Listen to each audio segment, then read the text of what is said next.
У меня слов нету других. Просто как бы не хотели напрягаться с моим ребенком. Хотели просто отсидеть смену спокойно, без всяких происшествий. Двухлетний Мухаммад Мустафаев оказался в реанимации детской инфекционной больницы в Ахмеджите.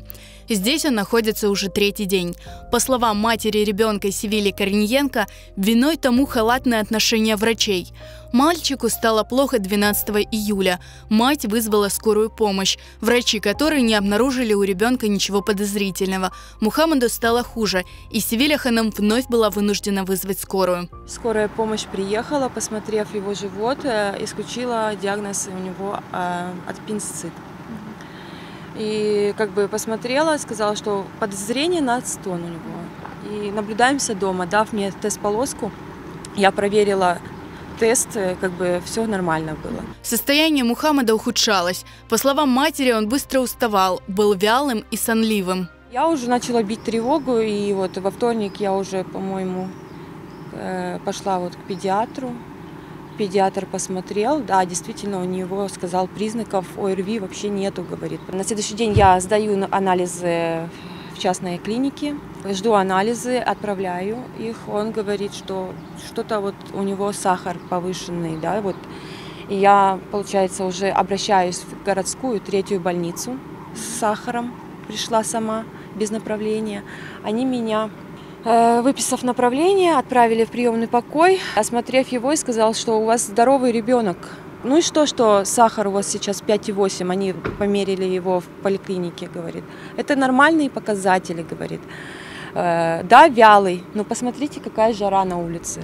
Несмотря на нездоровый вид мальчика, по словам Севили Ханам, Мухаммада не госпитализировали, отправляя мать с больным ребенком из одной больницы в другую. Ему также не могли поставить точный диагноз. Я вижу, что он какой-то вот постоянно головой вот шатает, глаза закатывает.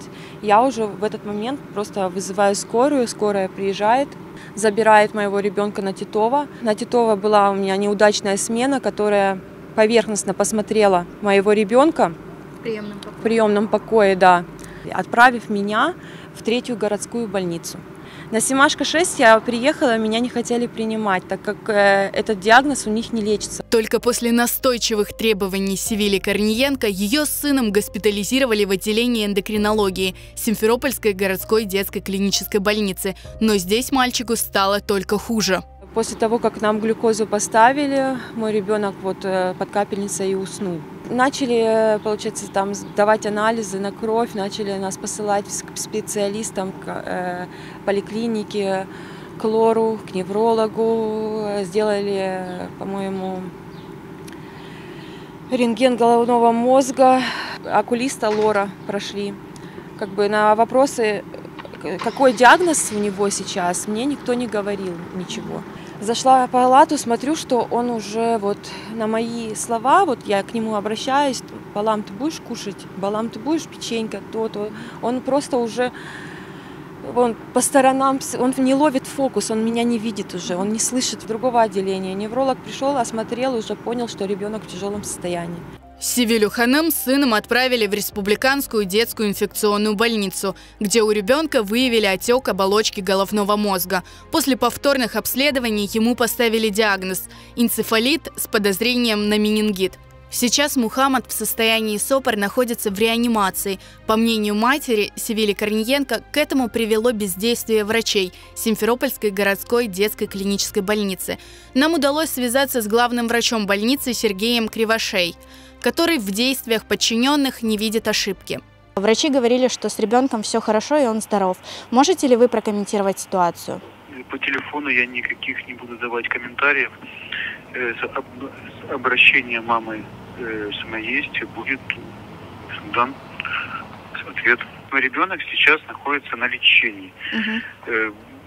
Комментарии, то есть смысла нет абсолютно никакого. С нашей стороны все сделано было так, как надо. Мать двухлетнего Мухаммада надеется, что ее сын выздоровеет. Случившееся она хочет придать огласке, ведь за последние годы это не первый случай врачебной халатности в отношении детей, которая порой приводит к самым страшным последствиям. Сейчас мой ребенок лежит в тяжелом состоянии, и я не хочу, чтобы сейчас, в данный момент, к нему отнеслись халатно, чтобы не допустили никаких летальных исходов, чтобы мой ребенок не был инвалидом, потому что случаев миллион, когда по врачебной ошибке становятся дети инвалидами, а доказать это очень сложно.